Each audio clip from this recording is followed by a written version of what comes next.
For joining us. Hello. We're going to start with Ann Myers Drysdale. Hi, Annie. Good morning. How are you? Hey. I missed you guys. Boy, what a long week it's been. Yeah. A good week, though, Annie. A good week. Good. So, well, let's hope that translates to Sunday. Talk about this week in practice. Obviously, you had to give them a little bit of rest right after the LA trip, but talk about, how they've come back and, who looks sharp and what kind of things you've been working on. Well, it really, to be quite honest, it could really train, get something out of practice. And it felt, we broke it down a lot, to be quite honest. It felt like a training camp practice.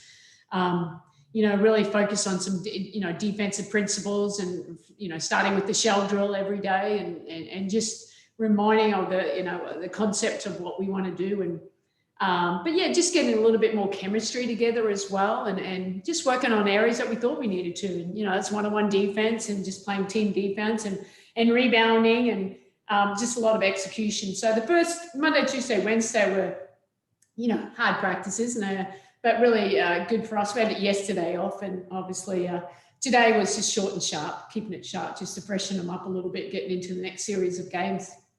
And what has Diana been doing to, even before practice, this week of practice? I mean, has she been able to shoot or do any running or biking or? Yeah, no, look, she's been involved for the most part. So we're seeing how she feels. Like I said, she has to be totally comfortable out there. So it's great to, it's like, this is the GOAT. It's just, she just makes a difference, just putting her out there and just leading the team and getting them into stuff. So, she feels good. I haven't spoken to her post-practice today where she's at but fingers crossed she'll be okay and we can hopefully have her on Sunday. That'd be nice. So but she looks good but I think everyone, it was good for them just to get back on court and sometimes you need those trainings just to fine tune a little bit and some of the players that probably needed it. I thought Kia Vaughn had a good week. That was good for her to get going. Kia Nurse, just getting her going, but everyone had their good moments. So we just got to keep everyone healthy, get everyone back and hopefully build this, these next games before the Olympics. Was there a bit of anxiety with players that didn't know who would make the team, or have they kind of settled down? Is there kind of a different perception of, okay, we're on the Olympic team and now we can move on? Yeah, look, I probably subconsciously, yes, not for maybe Skylar, but, she was probably the only obvious one that wasn't quite sure. So I'm extremely, extremely happy that she made it. And it is a relief. I think, she's been playing obviously really good for us. And I don't know if it's bothered her or anything, but, hey, she doesn't have to worry about that now, does she? She's going to be an Olympian and it's fantastic for her being her first time as well as Lan. So yeah, we just need to focus on, just playing, the way as close to our potential as we know we can and being a little bit more consistent for 40 minutes than what we have. How do you change up a little bit with the LA team? Because obviously you split with them and you saw some deficiencies that you guys needed to work on. But what kind of problems does LA give you, or what do you need to do against them? Well, they've got a bunch of athletes on the perimeter. They're very fast. You saw that they beat Washington yesterday. Just, their defense is actually quite aggressive. You have to have really good poise on the defensive end and not letting them get those easy, ones in transition. And then a lot of it is just, their actions, knowing their personnel. I think that's really important. A lot of one-on-one. We just got to play, really solid defense, team defense, and then make sure we contest in the three-point shot. And in the end, the reason we lost that first game was offensive rebounds. We tidied that up in the second one, and we keep honing this week. It's we got to play great defense, and that's how we're going to have the most success. Thank you.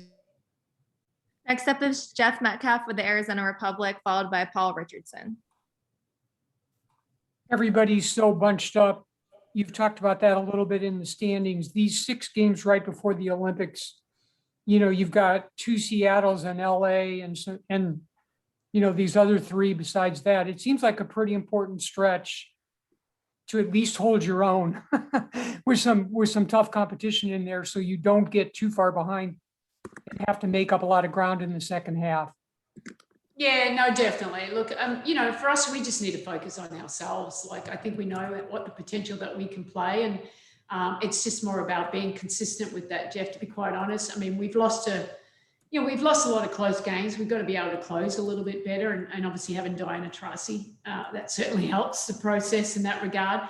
But I suppose anytime, even through the adversity when we lost 4 in a row, I mean, that was frustrating. But, you know, it's an opportunity, at least others were playing, opportunity to go through those hard things and knowing what we needed to work on to get out of it. But, you know, we just need to focus on LA, and then we'll get ready for Minnesota. And I do think anyone can beat anyone on any given day. We just got to make sure that we bring it. And look, we haven't played very well on our home court, and that really disappoints me and this team. And, you know, obviously we're hoping for a way better game on Sunday and you know, show how much we appreciate the X factor.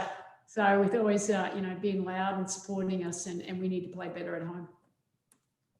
Also, we saw with Chris Paul last night, it's not just like flipping a switch coming back, and Taurasi's been out even longer. Do you have to kind of temper your expectations even with a great player like that, and not try to, I don't know, put too much on her, you know, until she's able to work herself back in? Definitely.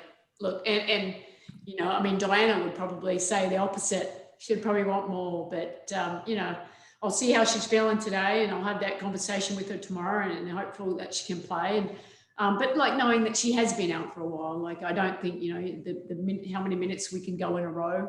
She does all the hard work, and just, you know, obviously Chris Paul is a different situation, but you haven't played, you know, a game in a long time, and she'll still get her legs back at the start of the year. So, you know, we have to be, you know, conscious of that. She has to make sure that, you know, there's other ways that she can help us, definitely, because she's an amazing player, but just her leadership and her passing ability and how she can create and get everybody else open, that helps us a ton.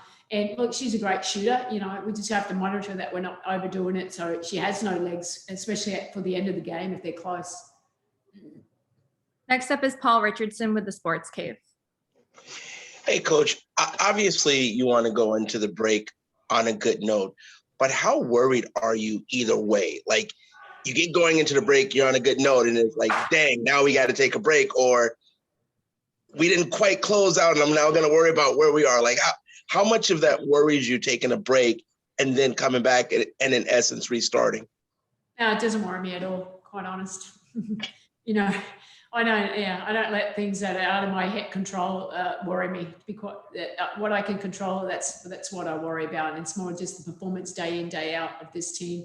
You know, we'll prepare. Everyone's in the same boat. You know, taking time off. You know, they'll find a way to get back, and it's not, you know, it's the Olympics, I suppose. A lot of us will be involved in that. You know, my concern is just making sure that we're getting to where we need to be the most successful team, to be able to allow us to win. So really, that's, you know, I can, you know, we have a little bit more control over that. So we'll see how that goes. And then you have a lot of players playing in the Olympics. How's the trash talking been between the players and playing for their respective countries? It's been pretty, you know, non-existent, to be quite honest, at the moment. So I think one player said that she hopes we all win a medal, and I'm like, okay, yeah, please. That's the kind of trash talking I like to hear. That'd be great. Australia, Canada, USA. But look, obviously, yeah, I'm sure it'll get once we get a little bit more into it, probably a little more. But look, I'm just obviously very proud of the players. You know, going to the Olympics, it's been a really difficult year, obviously, with COVID just taken away last year, and just to have the opportunity to go and compete against each other and with our home countries, you know, obviously that's very special to us, to the ones going. And I do hope that we'll come home with a medal. That would be really awesome. That's going to be our last question. Thank you so much, Sandy. Thanks, guys.